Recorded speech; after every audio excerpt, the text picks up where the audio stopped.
What's up guys, it's Tommy here and welcome to a very interesting Liverpool news video. And in this crazy turn of events, New Balance, Liverpool's current kit supplier, has actually sued the club and they are pursuing legal matters because they have taken legal action against Liverpool Football Club because apparently Liverpool have accepted Nike's £70 million per season deal without actually giving a chance to New Balance to match that deal. And New Balance are arguing that they have a clause in the contract with Liverpool FC that any offer that another kit supplier does to Liverpool, they can match that, and then Liverpool have to sign with New Balance. So this is a very interesting video and I want to give you the full rundown on what happens. We'll give you some very exciting updates on the fitness of Alisson and Sadio Mane and other players. So stay tuned for this video, and if you enjoy these types of videos, please leave a like.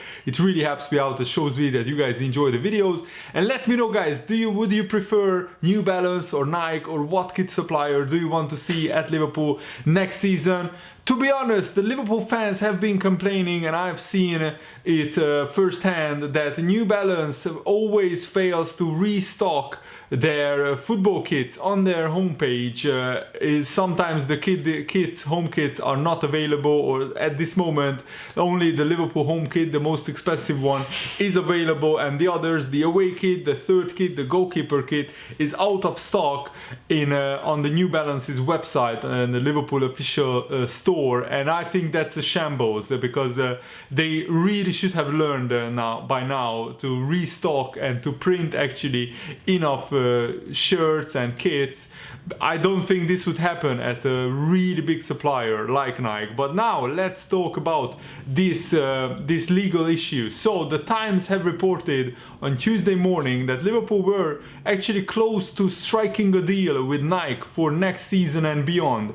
The proposed agreement would be one of the most lucrative in British football, maybe not as lucrative as Manchester United's deal of £75 million per season, but according to The Athletic, New Balance have matched Nike's £70 million per season offer. And it's understood that there is a clause in their existing contract with Liverpool allowing them to extend the deal if they can offer the same amount as a rival kit supplier at the contract expiry, and New Balance can offer the same amount. But in a bid to have this matching clause observed, New Balance actually filed a case at High Court earlier in September, which is, I think, unprecedented and also absolutely crazy. I didn't hear previously about anything like this before, that a kit supplier is actually suing the club that they are in contract with over some dispute. This is just crazy. Let me know if this ever happened before in football, but I don't remember any other big club getting sued by the kit supplier actually. So I think this is absolutely crazy. And also a statement from the New Balance manufacturer, who are based in Boston, read, "As a long-standing and committed sponsor, we are keen to continue our strong partnership with Liverpool Football Club and renew our agreement in 2020. In line with our current contract, we have matched the offer made by Nike." So this is now official that Nike has offered a big contract and New Balance have matched it. A New Balance spokesperson actually confirmed it in this statement.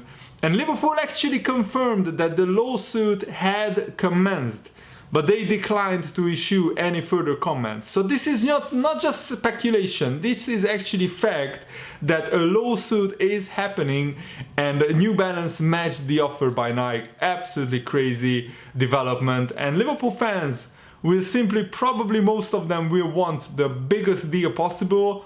And I would prefer if Liverpool had a big supplier, somebody like Adidas or Nike. I don't have a loyalty to any one brand. I just want what's best for Liverpool Football Club, and I also want what's best for the fans. For the fans, it's best that if we have a big supplier like Nike or Adidas, then we will have enough shirts always in the home stores. I mean, I don't think it's acceptable in today's day and age that after 3 years or 4 years of New Balance being a Liverpool kit supplier, that you go on the Liverpool official store and some Liverpool kits are out of stock. I mean, what is that all about? Honestly, it's just crazy in my opinion. They really should know the demand, and they should print enough shirts so they always have it in stock, or maybe just one kit running out of stock is acceptable, but all of them, almost all of them except the home kit running out of stock, it's a bonkers in my opinion. And Liverpool fans, of course, want some form of resolution in the near future, given that the new kits are typically unveiled in the spring. So there is not a lot of time to resolve this issue. And of course, a court case usually takes minimum months, but sometimes even years to be resolved and to be finished. So I'm not sure what will be happening. And the other reports, according to Forbes, for example, reported that Nike was offering more than £75 million per year, because this could have been the biggest kit deal in the history of the Premier League. At the moment, the biggest is Adidas's kit deal with Manchester United of £75 million per year. It's going to be very interesting what the actual figure is.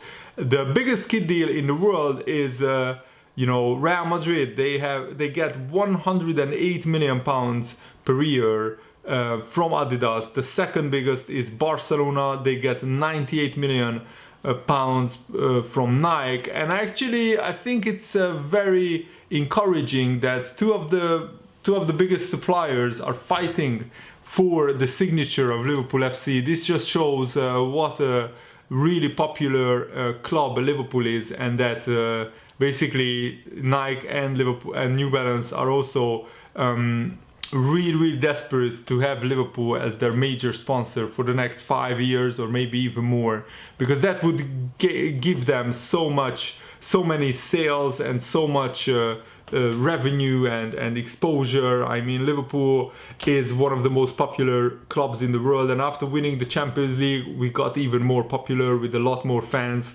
so I can understand why they are fighting it out. So even though Liverpool have refused to comment on the financial details of the kit deal, it is understood that the whole package would revolve around a base contract level and a fluctuating amount each season based on worldwide sales and how well, of course, Liverpool are doing.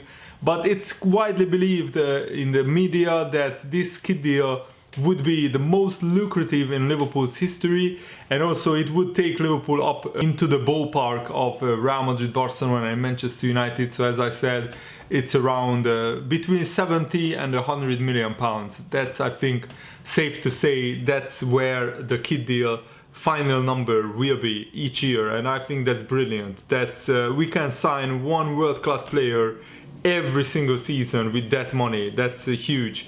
And Liverpool manager Jurgen Klopp has confirmed that Alisson is really close to return from injury, but he has ruled out Alisson from the trip to Sheffield United. This is what Jurgen Klopp said in his pre-match press conference. Alisson is in a good way. Yesterday, not with us but with the goalie coaches, he had a full training session. He's getting closer and closer, and we will have to see now. We have to talk to the medical department. Alisson looks like he's close, but the final work is with the medical department, because we have to ask how it is exactly. He's not in contention for tomorrow. He just trains now, but it looks like he will be able to train with the team maybe from Sunday. We don't know 100%, but he's really close. It was crucial that Adrian showed solid form in the absence of Alisson. This is what Jurgen Klopp said about it. That has made everything easier. I imagine it could have been different if we had asked for Alisson after a week. Adrian did, and he's doing a brilliant job. That makes everything easier 100%. It is important with injuries anyway that you don't rush it. We really try to never do it, but sometimes there is no other option in a position and you cut off a couple of days of rehab time. We don't really like to take risks. We will see when he's ready. Adrian is our goalie and he's doing really well. And Jurgen Klopp, of course, was asked about the Premier League winning record, which is 18 wins set by Manchester City in 2017. And Jurgen Klopp said his only focus is beating Sheffield United. We don't think about the winning record. The only moment when I think about it is in the press conference. Nobody mentions it, we don't think about it, it's just the next game. That is how we won a few of the last games. Thank God we lost from time to time in the Champions League and in other competitions, so we still know how it feels. That is really important. We just want to go to Sheffield and make their life as uncomfortable as possible. That is the plan. Maybe we are considered as a top team, but we don't want to behave like a top team.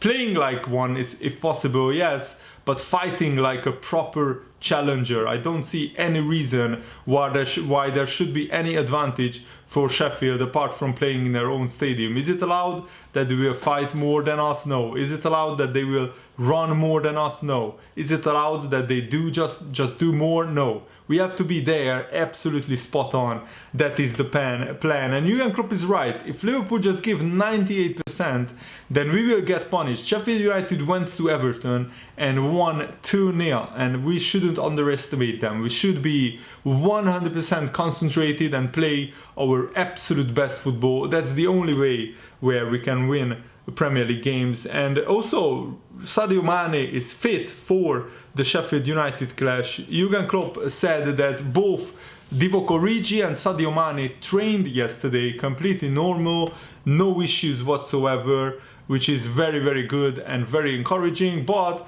he also confirmed that Xherdan Shaqiri is still injured and James Milner is expected to overcome a back injury that he suffered in the win over MK Dons. I think Milner won't start. I think he will be on the bench.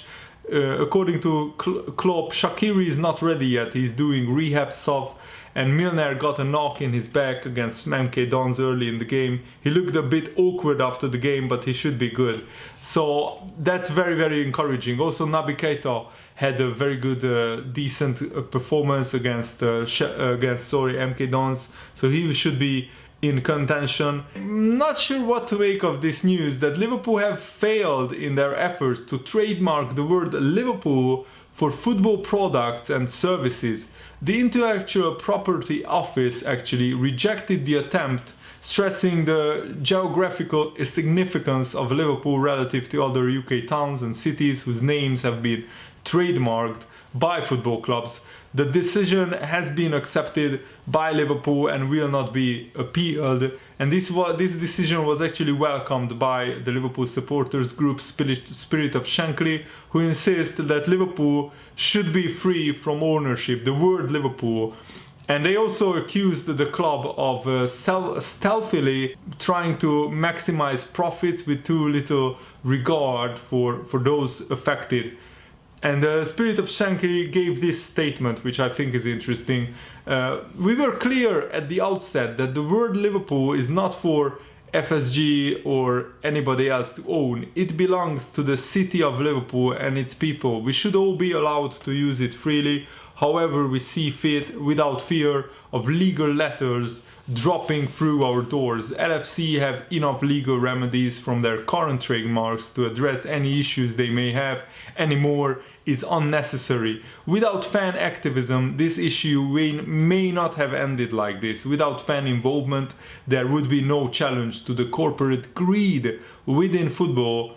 And Spirit of Shankly remain vigilant to the stealth of the club in their relentless pursuit of money at any cost. Wow, that's a very strong worded statement, and I have to be honest, I agree with it. If somebody wants to, advertise a product or a football product or a football service with the name Liverpool on its product, that shouldn't be trademarked by Liverpool Football Club. Only the official club crest and the badge and things like that should be trademarked by Liverpool FC.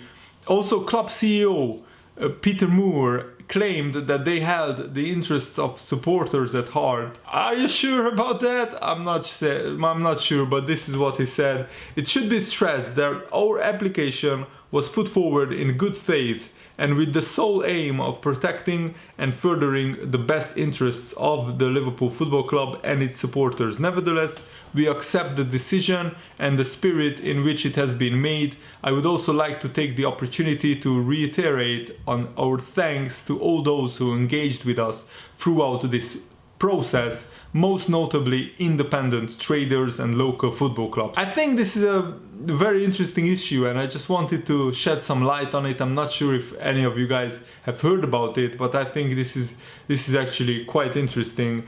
And Jurgen Klopp also said that the best piece of transfer business that he ever did at Liverpool was actually signing Joel Matip for absolutely nothing, for a free transfer. He came from Schalke, and I think he has been absolutely brilliant. He has been our best centre-back after Van Dijk, and even some supporters, Liverpool fans, are saying that he has been better than Van Dijk since the spring months. I'm not sure about that. It's very difficult to judge and to compare exactly, but what I can say is that Matip has been in great form. And Jurgen Klopp said this: with the challenges you have, you grow. Joel Matip was always an incredible talent. He was 18 years old playing for Schalke. That's not easy. In a world of big transfer fees, signing Joel Matip on a free transfer was incredible. One of the best pieces of business we did. From day one, Joel Matip was really underrated, and I felt that he never really got the credit he deserved. Maybe after winning the Champions League he did. But if you consider that Harry Maguire cost £80 million, and I don't think Harry Maguire is a better defender than Joel Matip. I think actually Joel Matip is, right now, Joel Matip is the better defender, and him costs nothing for Liverpool. So Jurgen Klopp is right, one of the best pieces of business. And also Jurgen Klopp really praised James Milner, and also he commented on his future. Milner, unbelievably important to us, Jurgen Klopp said. He is Mr. Professional, that is how it is. Serious in what he does, but a funny guy. Against MK Dons, 5 kids and you have 6 senior players. No chance of complacency while Milner is there. He's a role model for the team. He looks like he has a few more years in him, but contract talks, we don't talk about that here, not even about Milner.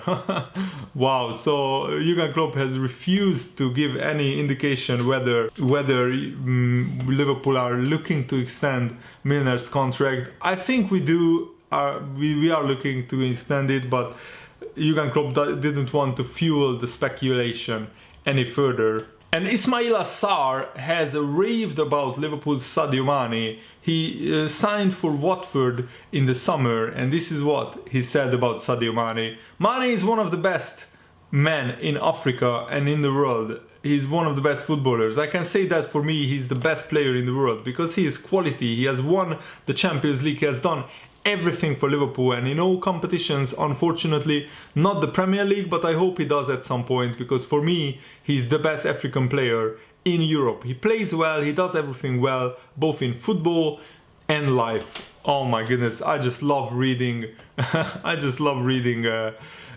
quotes like that about Sadio Mane. He is my favorite Liverpool player as well, alongside Firmino and Salah, and of course other players like Naby Keita, and I love Shaqiri and Origi as well. And actually Arsene Wenger has probably thrown his head into the ring to become the next Manchester United manager, if you can read between the lines, because he actually gave an interview and he said this: Manchester United is a dream job for any manager, at least any manager with courage and confidence. Yes, they need, in my opinion, 4 new first-team players, but around those players I see a squad that is capable of challenging. They aren't as far away as people think. The team have no pattern of play, no pattern of pressing. There is a team there, but it needs to be coached and developed. Like I said, 4 new players and they can be challengers for everything. Like I said, Manchester United is a dream job for any coach. I have confidence, I have courage, and you are right, I have ideas. Wow, so Arsene Wenger actually probably wants to be the next manager of Manchester United. So if Man United sack Ole Gunnar Solskjaer, then they could do much worse than appoint Arsene Wenger. And I would love to see Arsene Wenger, what he could do with the resources at Manchester United, because I always felt that at Arsenal he was somewhat restricted in the transfer market and he couldn't really complete the job at Arsenal because of the lack of funds. So let me know what you think about that, and I really hope you guys enjoyed this video. Thanks for watching, see you later, goodbye.